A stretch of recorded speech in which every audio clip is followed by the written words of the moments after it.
Numbers 2 lays out the camp plan, which tribes will camp on which side of the tabernacle. There are tribes positioned east, south, west, and north of the tabernacle, and when they set out, they will go out in order.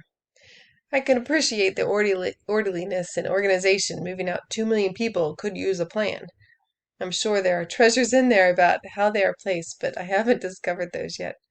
Each tribe, however, is told to camp by his standard. The standard is a flag, a banner. The tribes are marked, showing their clan and distinguishing them from each other. Of course, the question begs to be asked, whose standard are you camping under? Camping out by your own standard actually sounds like a recipe for disaster. I want to camp out under the banner of the Lord and live by His standard, not one I set up. We, of course, have a definition of standard that's not a banner. People tend to set their own standards as good enough. I'm a good person because People are into being good people these days. They want to have a cause. It makes them feel they have standards and are one of the good guys.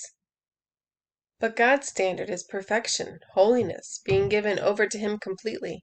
We don't pacify God with a little bit of what we call goodness.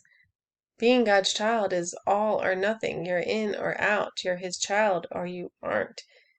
You're grafted in or you're cut off. There's no middle ground. You belong to God or you don't. You don't camp under God's standard at night with your bedtime prayers and then wander away from camp by day. You have to choose whose camp you are in.